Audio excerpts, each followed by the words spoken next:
Seguimos con El Análisis, con Ricardo Brown y Ronald Acha, por Latinísima.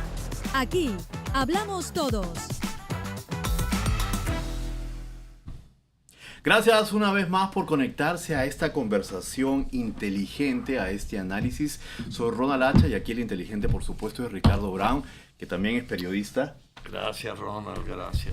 Y para ahora tenemos justamente una persona que usted seguro la ha visto mucho hablando de temas principalmente científicos, temas de medicina. Pero esta vez vamos a ver su otra cara, una cara buena, mucho más profunda, porque trabaja la psiquis y es el doctor Carlos Riveros, que principalmente es un médico internista, pero ahora nos va a hablar de sus obras. Yo he quedado prendado de morir no era una opción. ¿Cómo está, doctor Carlos? Muy bien, gracias por la invitación y estar aquí con ustedes. Es un honor siempre. Gracias, doctor. ¿Por qué hay tantos médicos? Porque yo conozco uno cubano, pero estaba pensando yo también en uno de los grandes poetas e ensayistas americanos, William Carlos Williams, que era médico. Estaba pensando en Gregorio Marañón, un gran filósofo, ensayista español. ¿Por qué son tantos los médicos como ustedes que escriben? Sí, yo pienso que no solamente que escribimos, sino que nos gusta la música, nos gusta el arte, nos gusta... Tenemos esa fascinación. Y son buenos escritores, por cierto. Gracias, gracias. Realmente lo que sentimos de pronto los médicos, digamos, médicos quiero decir de corazón, los que estudiamos medicina porque nos gusta el arte de la medicina, porque la medicina es un arte de entender el dolor, el sufrimiento del ser humano, la situación del ser humano y aliviar ese dolor, mejorar esa situación. Esto de la medicina realmente va de la mano con lo que es el arte, con lo que es la escritura, con lo que es la expresión. Entonces yo pienso que por eso muchos médicos, yo también, digamos, he tenido muchos compañeros, amigos, médicos. El ejemplo de Quique Santander, por ejemplo, un gran músico, claro. que él sí estudió medicina y es médico, pero se fue por el lado de la música y además de eso un tremendo compositor y tremendo músico. Entonces creo que el ser humano como centro de la vida, el ser humano, sus vivencias, sus pensamientos, sus sufrimientos y alegrías, eso es lo que nos inspira de pronto a los médicos a escribir un poco más acerca de estos temas y ir un poco más allá de solamente la ciencia, pero también combinarlo con un poco de arte, un poco de Sí, estaba viendo aquí, mira, Chekhov, Anton Chekhov, el gran escritor ruso, dramaturgo ruso, Arthur Conan Doyle, el inglés que escribió Sherlock Holmes, verdaderamente impresionante. Ahora, que sean médicos y a la vez... Somerset Maugham, otro gran escritor. Y a veces, por ejemplo, cuando uno estudia periodismo, lo que se le hace mucho más difícil, y tengo que confesar, es la parte de cambiar, de narrar los hechos y luego contar los hechos. Y cuando yo leo, por ejemplo, su libro, que he quedado, como vuelvo y repito, pegado, es la necesidad de saber contar las cosas. Usted tuvo que aprender a escribir, a saber cómo llevar los eventos, hacer como nosotros, por ejemplo, un periodista empieza a hacer un outline, ¿no? Como empezamos a armar poco a poco la historia, cómo ver los puntos y unirlos. ¿Tuvo que estudiar eso? Realmente no es que tuve que estudiarlo, aunque yo he sido muy juicioso con todas las cosas que he hecho en mi vida, digamos. Y en términos de escribir novelas, yo sí he hecho cursos de escritura de novelas, pero esto de la escritura lo hago hace mucho más tiempo. Yo tengo más de 12 libros escritos que no han sido todos publicados, pero los tengo escritos. Hay algunos que llevo 5 años escribiéndolos, pero realmente la idea me surge más es primero de la historia, que la historia me cautive. No solamente porque sea una historia demasiado fuerte o sea una historia... Pueden ser historias que son del común, pero que la historia me haga un poquito sentir algo especial dentro de esa historia y que yo además de eso especial lo vuelva en contarlo, en cómo lo cuento a través del tiempo. Hay un libro que estoy ahora lanzando, ahora estos días lo voy a lanzar, que es Un día como nunca. Un día como nunca es una historia, de pronto que uno podría decir que es común, porque es una historia de una mujer maltratada, es una historia basada en la vida real, pero es una mujer maltratada por su marido, por su esposo, y maltratada de mala forma, o sea, quiero decir, violentamente. Pero realmente lo cautivante de la historia es cómo esta persona logra vivir ese momento, darse cuenta de que esto no es la vida que esa persona esperaba, ni debería ser maltratada, no se lo merece, y empieza a salir adelante a tal punto que hoy en día es una profesional exitosa con sus hijos, y creo que esa parte de la historia es la que más me cautiva, es qué nos enseña la vida, qué nos enseñan otras personas que sin quererlo nos están dando esa enseñanza. Y eso es lo que más me cautiva de las historias que yo tengo. Y si ustedes ven, todos los libros que yo tengo tienen esa connotación. Y son novelas todos, 12 novelas, escribe cuentos también, ensayos. Yo escribo, no he logrado todavía escribir poesía y me encanta y no he logrado escribir. No, es y a difícil. pesar de que estaba la haciendo métrica, la rima y todo eso. que me una cuesta cosa- trabajo. Yo no me considero un escritor, un gran escritor, nada de eso. Me considero un contador de historias.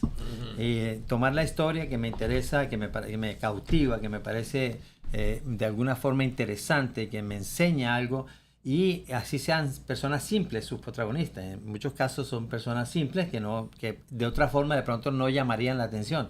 Pero yo capturo el alma de esa historia, de esa persona, de ese ser humano, y lo hago una historia. Ese es tal vez el don que he tenido en cuanto a escritura. Pero tiene algo que la ayuda, que es de la costa colombiana. No, ¿verdad? Sí, el sol, el mar, de ahí es el Gabo. Y tienes toda la razón, Sí. porque mira una cosa, los costeños, de donde seamos, somos contadores de historia. Los ves en todas las esquinas, unos a otros contándose historias. Entonces Los es muy taxistas interesante. de ¿Ah? Cartagena, todos son literatos. Esa es una observación muy Sí, interesante. sí. Pero Muy necesita interesante. un ambiente especial para escribir. Yo, por ejemplo, si quiero escribir, ese día tengo que limpiar totalmente los hechos que está ocurriendo como reportero. Entonces, cuando yo veo, por ejemplo, este libro que me ha encantado, Morir no es una opción. Veo que trabaja mucho la psiquis, o sea, la mente de las personas.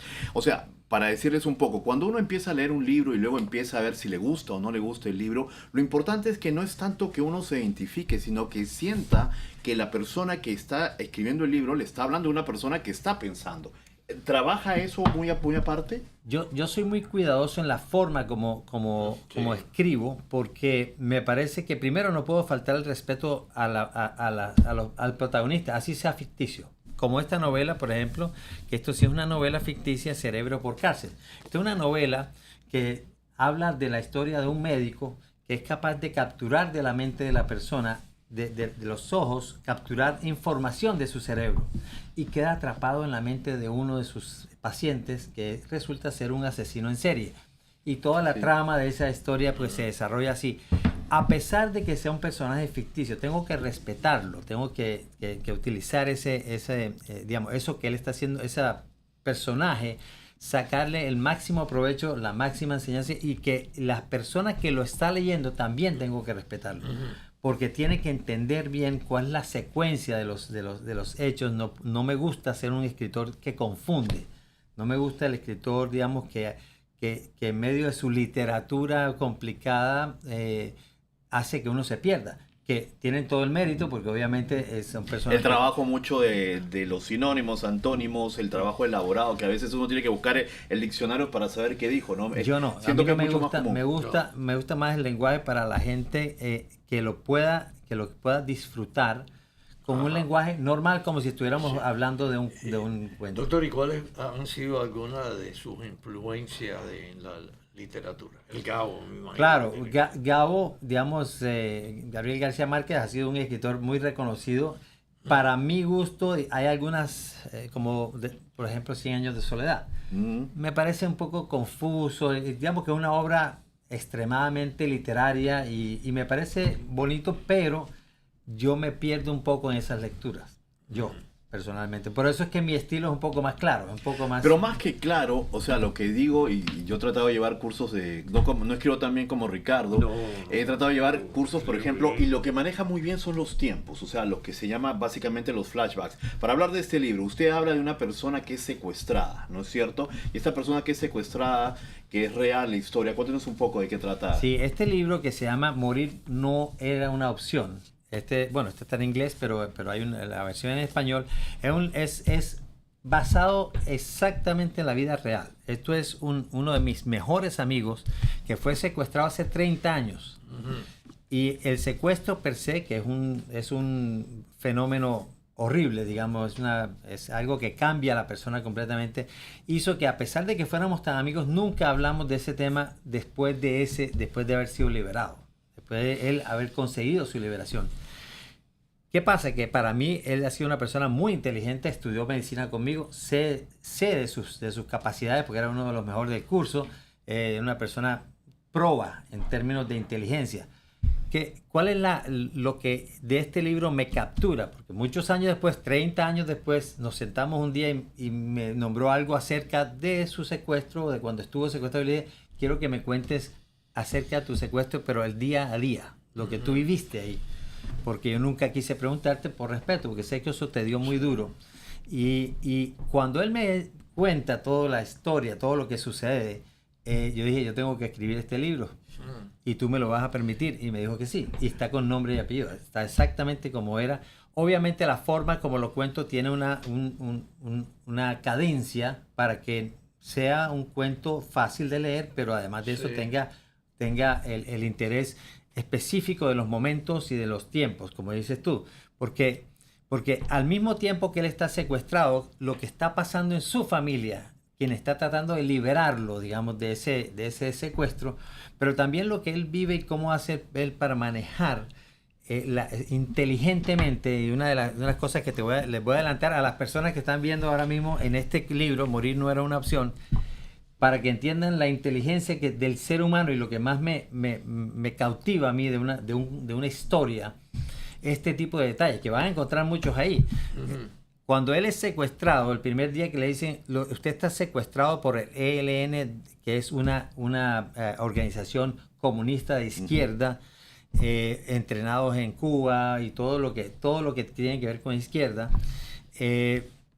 usted está secuestrado y para poderlo liberar, su familia tiene que pagar X cantidad de dinero porque su secuestro es económico. Y lo primero que él piensa es, ya estoy secuestrado, ahora mismo no voy a pelear. Lo que voy a hacer ahora, lo que tengo que es usar lo poquito que tengo para lograr cosas.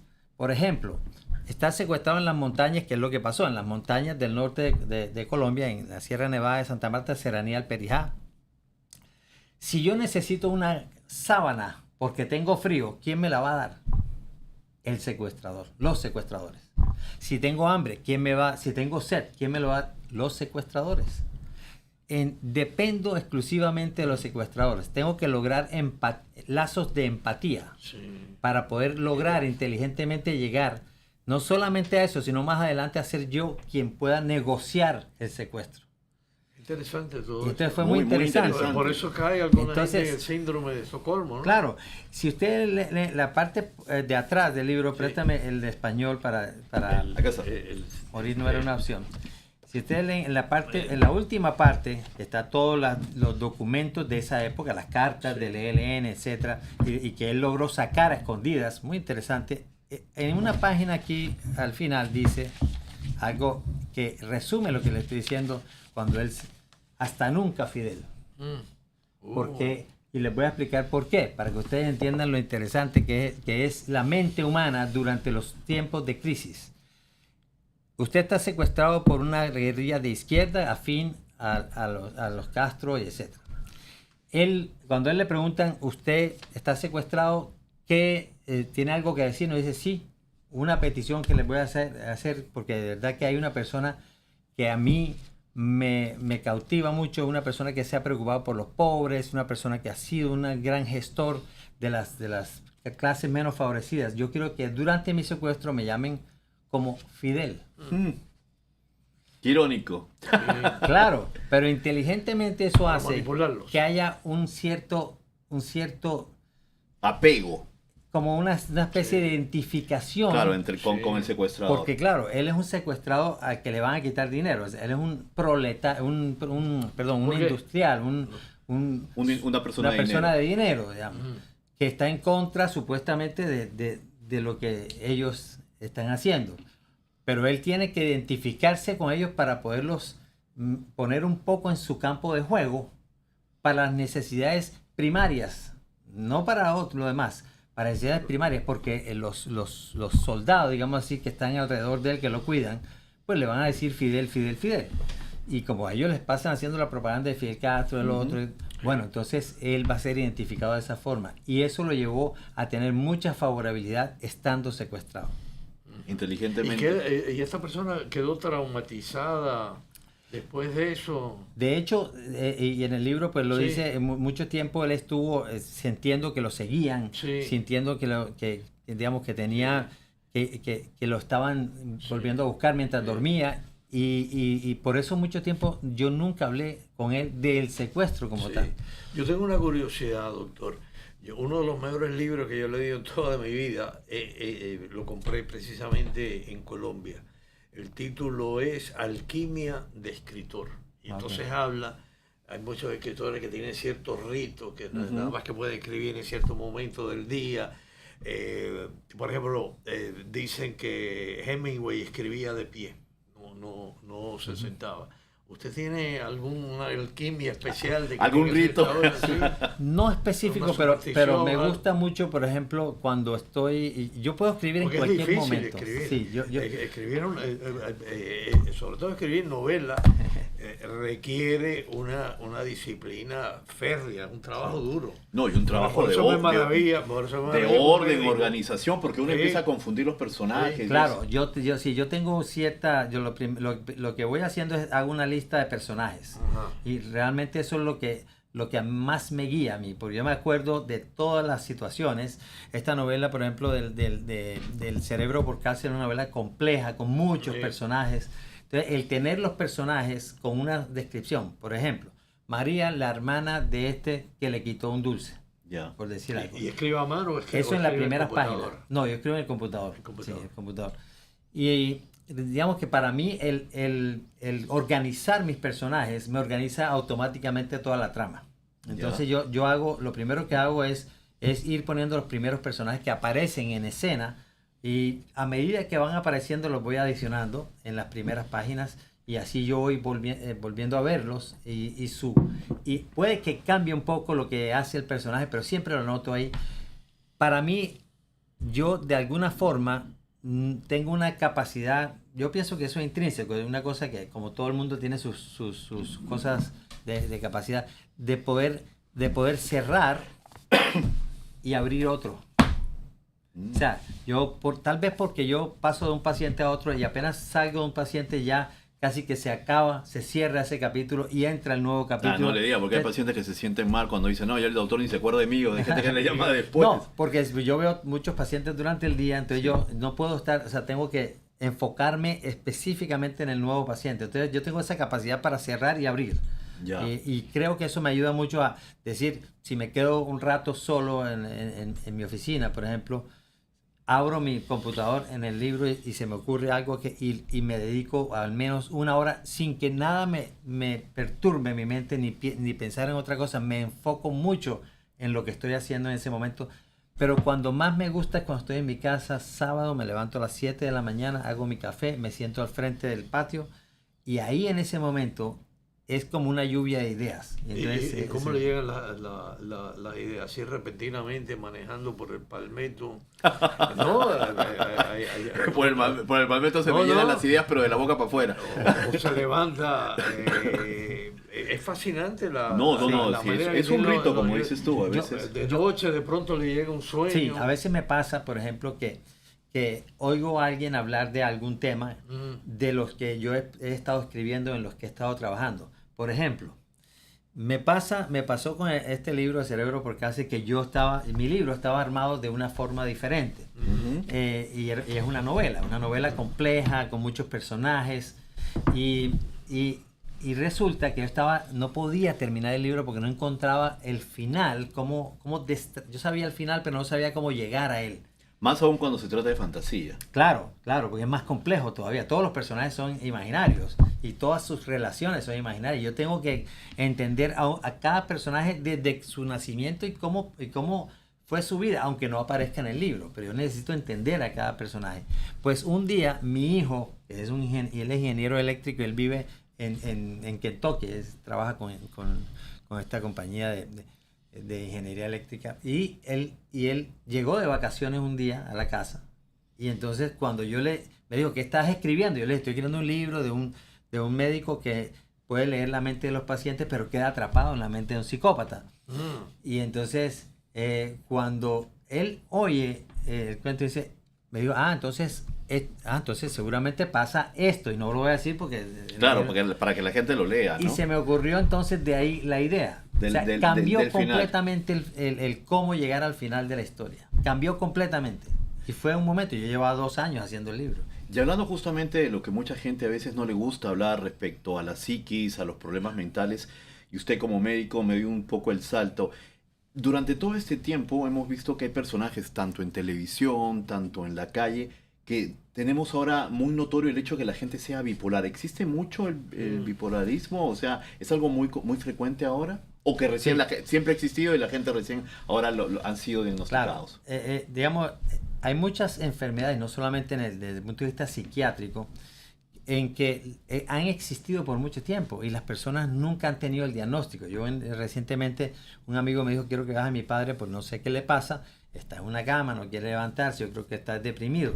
Y cuando oí la historia del papá, ya cuando me senté a hablar con él, y alguien me decía, es que él, antes de entrar, me decía, es que él, en su vida, él andaba hacía locuras, y entonces, claro, lo regañaba, y por eso él no pudo estudiar, y por eso él no pudo estudiar. Cuando oí toda su historia, yo hablé con él, me contó, y yo le dije, es que lo que tiene es un bipolarismo.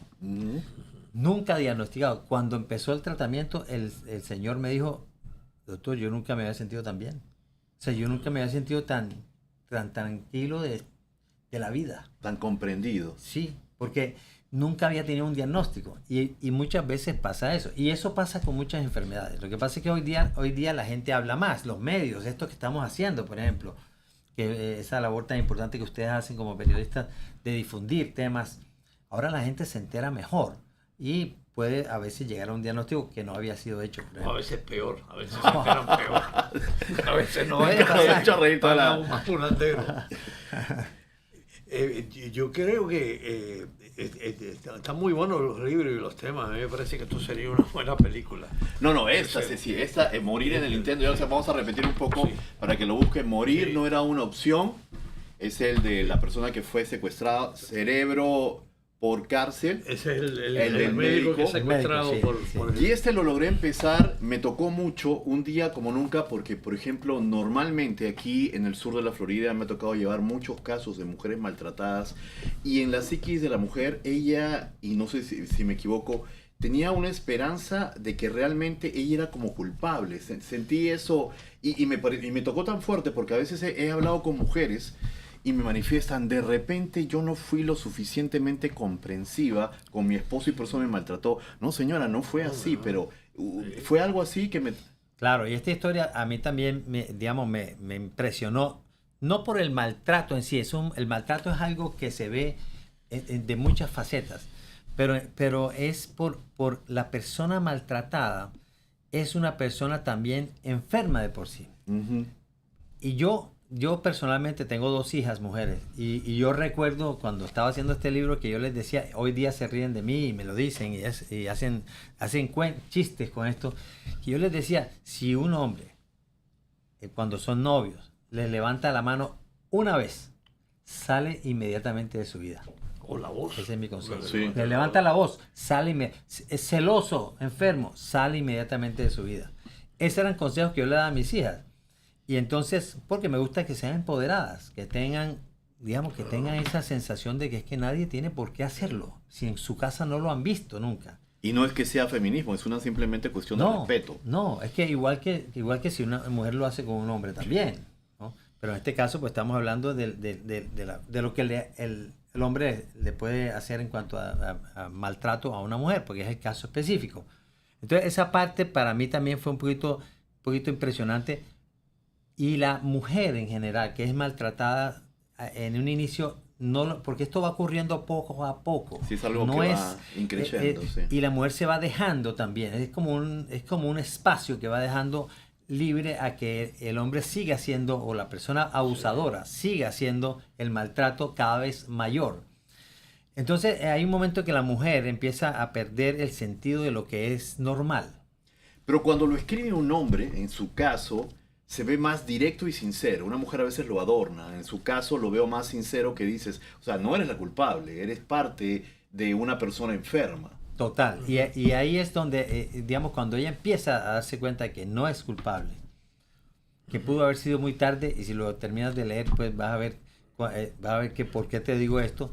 Pero el hecho de darse cuenta que ella no es culpable es el inicio, por lo menos, de sanar, porque la persona tiene que sanar ella misma y tiene que alejarse sin distingo de consideraciones de esa persona abusadora. Y tiene otro libro en el proyecto, ha escrito 2. Sí, Tiene el 13. Tengo varios. Que no necesariamente es un No hay, número. no hay 13 malos. Hay otro que también lo tengo en curso y casi terminando, muy interesante, se llama la CIA 22F, es una historia de aventura. También no es una historia real, pero es de aventura, pero tiene mucho incluido la situación esta con Venezuela, Colombia, Estados Unidos, y digamos los países cambian de nombre, pero digamos porque hay personajes interesantes, como hay ciertos presidentes en Latinoamérica que tienen personalidades un poquito enfermas, digamos, de enfermedades mentales. No, si no son todos, ¿no es cierto, Ricardo? Todos los mandatarios, a veces uno piensa, ¿realmente se metieron eso porque están locos? Como una epidemia. Claro, porque Sí, hay que tener en cuenta sí. que es que hoy día ya no existen los mandatarios que tienen que ser sabios, no, tienen que saber de TikTok, tienen que saber de redes sociales. Y Demagogos, sí. o sea, ahora demagogos cibernéticos son ahora. Sí.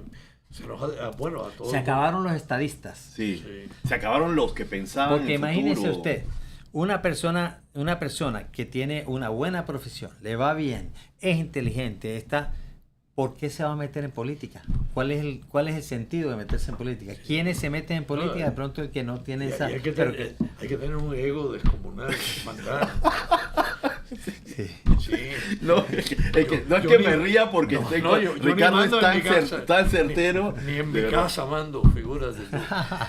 Como siempre, el tiempo es Qué corto interesante. en el análisis. ¿Dónde compramos los libros? En Amazon están, están. algunos de ellos también están en línea por Barnes Noble también. Ok. Barnes Noble, ustedes saben, un día como nunca, lo van a estrenar ahora para el Día de la Mujer, ¿no es cierto? Correcto. El doctor siempre lo va a ver en las redes sociales, lo va a ver también en la televisión. El doctor Carlos Riveros, esta vez quisimos hablar de sus libros. Muchísimas gracias por estar en análisis. Últimas palabras, que tenemos poco tiempo. No, los invito a todos a leer. No importa que no lean mis libros, pero lean, porque realmente en la lectura hay que aprender mucho más que, por ejemplo, en un cine. Por ejemplo. Finalmente me voy con el análisis. Busquen también el libro de Ricardo Brown, que está muy bueno. Hasta una próxima oportunidad. Gracias.